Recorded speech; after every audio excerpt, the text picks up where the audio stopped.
Hi, Paul Coker here from One Bloody Drop. Today I'm joined by Chris Bright, and Chris is a semi-professional football player, and he's also has caps for playing futsal for Wales, and that's for those of you that don't know, that's the official version of five-a-side indoor football. Chris has had type 1 diabetes for I think 18 years, and he has a phenomenal amount of knowledge about diabetes and exercise, and in particular football. And today what I want to do is ask Chris about how he manages his blood glucose levels after a match.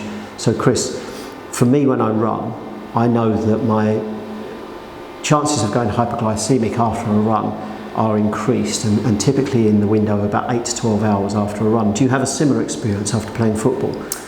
Yeah, and I mean, from learning from my own experience, you kind of see what the watch outs are and when they occur. I've been subject to quite a few nocturnal hypos that I haven't managed the condition well enough for, but you learn from it, and then it helps you put something in place the next time.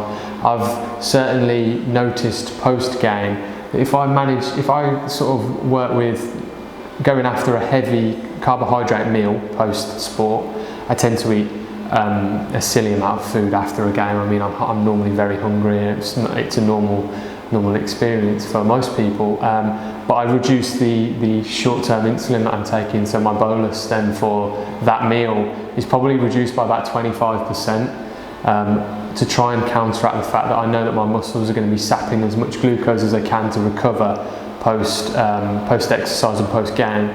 And then as I move in towards the evening, so I'm talking about a typical 3 o'clock kickoff for a football match, finishing at 5, having a meal by 5:30, 6 o'clock. And then as I move in towards the evening and later on that night, I know that the dangers are still there. We know that dangers sort of occur for at least 12 hours post exercise, and sometimes longer. And what I'll tend to do is reduce my basal by maybe a couple of units as well on those game days, to try and reduce the likelihood of a nocturnal hypoglycemia occurring. And knowing that even if I do take a couple of units off, I'm probably still going to need to eat something before bed just to make sure I go through the night. It's been something I'm used to for a very long time now. And is a bedtime snack a normal part of your life, or is that just for post-game?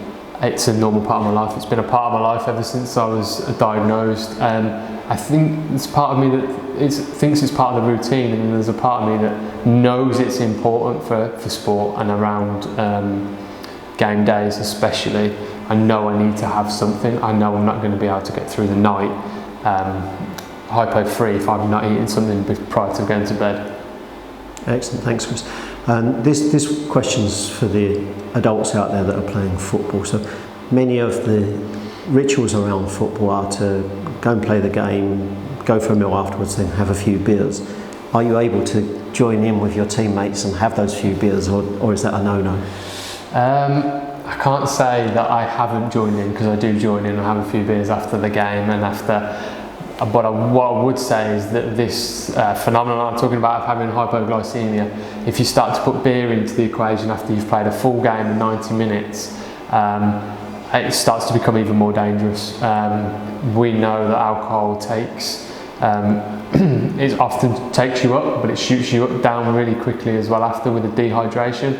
And following a game, this can be heightened and doubled, and I've had particularly difficult and dangerous situations where I've almost struggled to get my levels up despite shoveling glucose tablet after glucose tablet in my mouth, because I've played a full game, and then I've gone out for a few beers after, which has turned into a few more beers, and it's caused me a difficult situation with the diabetes to manage. So it's like a double whammy, because you're getting a low blood glucose level as a result of your muscles recovering from exercise, and then you're getting a low blood glucose level as a result of the alcohol.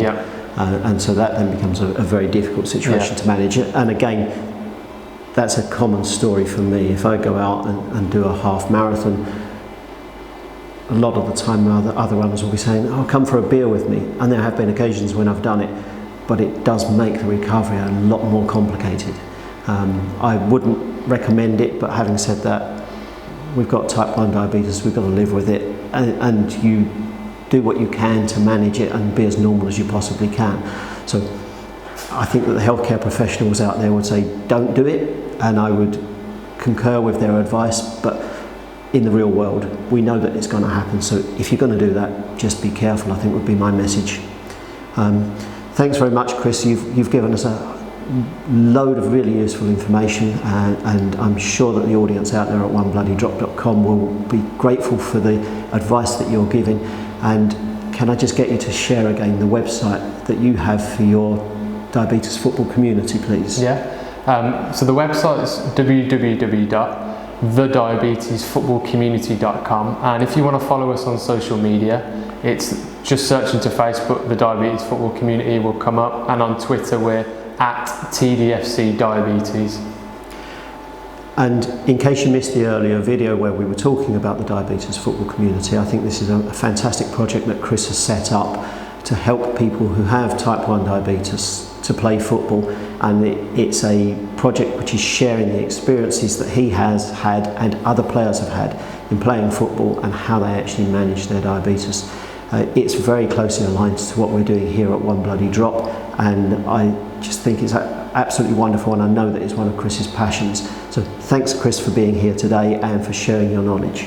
No, thank you very much. Thanks for having me, and I think the same for onebloodydrop.com. It's a fantastic initiative, and hopefully going side by side we can support each other going forward. I'm sure that we can. I look forward to working with you, Chris.